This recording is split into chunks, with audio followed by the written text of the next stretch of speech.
আসসালামু আলাইকুম। আশা করি সবাই ভালো আছেন। আলহামদুলিল্লাহ আমিও ভালো আছি। তো আমি এই যে সকাল সকাল উঠে নাস্তা বানানোর পরে দেখি কি যে কলা গাছ ভাঙে পড়ছে আমাদের। তো পাশে আরেকটা আছে, এখন ওইটাও পড়ে যাইতে পারে, ওইটা আমরা ঠেকনা লাগাই দেব। আর ওই পাশে আরেকটা কলা গাছ আছে, সেটা কলা হয়েছে, বাতি হয়ে গেছে, এখন আমি কাইটে নেব। তাই কলা গাছটা মাঝখান দিয়ে আমার মেয়ে কাইটে ফেলছিল অর্ধেক, সেইখান থেকে আবার পাতার সাইডে কলার বেরোইছিল, এই যে সেই গাছে আবার কলা হয়েছে 6টা। তা আমি এখন এই কলা 6টা কাইটে নিয়ে যাব। তা আজকে আমি এই কাঁচকলা দুপুরে রান্না করব। তা আমি এখন কাইটে নিচ্ছি 6টা কলা। তাই কলাই আজকে রান্না করে নেব। কলাগুলো এমনি পোক্ত হয়েছে সুন্দর, আর বেশি করে হইলে আরও ভালো হইতো। আমার 2 ছেলে শুরু হয়েছে, আমার ছোটো ছেলে বলতেছে আম্মু এ কি পাকা কলা। তো আজকে আমি এই কলা দিয়ে এই মাছ দিয়ে রান্না করব। এই ইলিশ মাছ দিয়ে অর্ধেক মাছ দিয়ে আমি কলা রান্না করব, আর অর্ধেক মাছ আমি 2 পেঁয়াজি করব। তাই আমার মাছ কোটা ধুয়ে পাকলায় নিয়ে আসছি, কলা কুটে ফেলছি। এই যে আমি মশলা ছিলে নিব বাটার জন্য, কেন আমি ডেলির মশলা ডেলি বাটা করে নিই। আর আব্বু বাইটে রাইখে দিলি গারা সেই মশলাটা কেন জানি খাইতেছে না, বলে গন্ধ বলে। তাই এই জন্য আমি ডেলি যেইটুকু লাগে সেইটুকু ডেলি বাইটে নিই। আর মাছ আমি ভাইজে নেব। এক এক করে আমি সব মাছ দিয়ে দিচ্ছি। এখন ইলিশের গুণ, প্রায় ইলিশ খাওয়া পড়ে।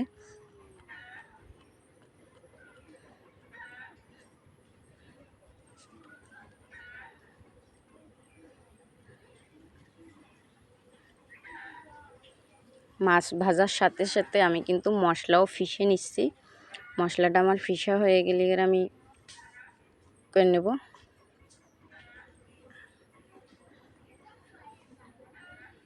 মাছগুলো উল্টাই দিব এখন।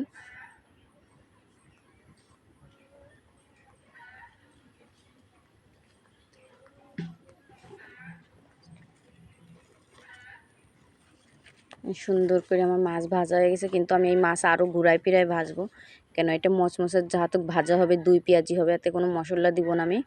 এই মাছ কয়টা আমি শুধু পেঁয়াজ রসুন আর শুকনা ঝাল দিয়ে ভাজা ভাজা করব। এই জন্য মাছ একদম মচমচা করে ভাজতে হবে আমার, কেন একটু কাঁটাওয়ালা ইলিশ মাছ একটু ছোট, এই জন্য আমি মচমচা ভাজলে গেরা বাচ্চারা খাবে না। যদি মাছটা রান্না করি মেয়েরা বলবে মুখ কাটা লাগতেছে, এই জন্য আমি সুন্দর করে ভাজা করে নেবো। আর কিছু মাছ মাথা আমি দিয়ে রান্না করে নেবো কাঁচকলা দিয়ে। এই যে আমার 2 পেঁয়াজি রেডি করতেছি, শুকনো জলটা ভাইজে নেব।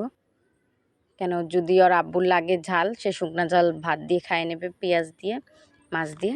এই জন্য শুকনো জল ভাইজে নিচ্ছি 3-4টার সাথে। আমার 2 পেঁয়াজি রেডি হয়ে গেছে, আমি সুন্দর করে মিক্স করে নেব। এই পেঁয়াজ আর মাছটা যখন মিক্স করে ভাজা হয় এত সুন্দর একটা সুগন্ধ বেরোয়, আর ভাত মাইখে নিলে গেলেও খাইতে অনেক মজা লাগে মাছের তেল দিতে। আমি এই মাছগুলোই করে নিচ্ছি।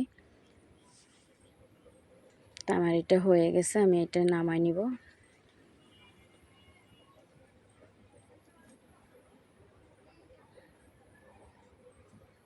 আমি এই পাশাপাশি এটা নামাই কলা ভাজা চড়াবো। এই যে আমি কলা ভাজা দিয়ে দিছি, কেন আমি কলা ভাইজে এই মাছ দিয়ে রান্না করব। তো আমি কলাটা সুন্দর করে এই পিঠ ওই পিঠ করে ভাইজে নিব। প্রত্যেকটা কলা ভাজা হয়ে গেছে, আমি উল্টায় দিব। এত পিছলা উল্টানো তো যায় না। আমার কাছে কলা ভাইজে মাছ দিয়ে ভুনা করতে কিন্তু ভালো লাগে। পড়েই যাচ্ছে আমার কলা, পুরো কলাই সুন্দর ভাজা হয়ে গেছে। এই পাশে পিঠেও ভাজা হয়ে গেলে হয়ে যাবে না। তো আমাদের এইখানে আবার এই 2-3 দিন ধরে বৃষ্টিও হচ্ছে। ভাদ্র মাসের হয়তো শেষ বর্ষা এটা। তো এই যে আমি মশলা বাইটে রাখছিলাম, আমি সেই মশলাই দিয়ে দিছি। এতে সরিষা আছে, জিরা, ধনিয়া, আদা, রসুন, পেঁয়াজ। আর আমি একটু ঝোল ঘন করব, এই ক্ষেত্রে আমি পেঁয়াজ একটু বেশি দিছি, কেন পেঁয়াজ বেশি দেওয়ার কারণে একটু ঝোলটা ঘন হবে। তো আমি একটু বাটিটা ধুয়ে পানি দিয়ে দিব এতে।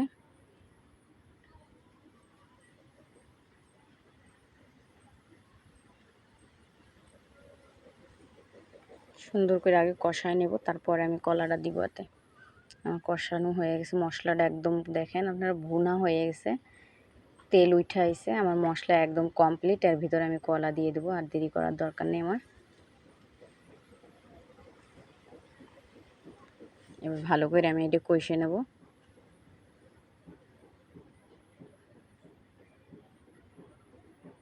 আমার কলা কষা হয়ে গেছে, এতে আমি পানি দিয়ে দিব।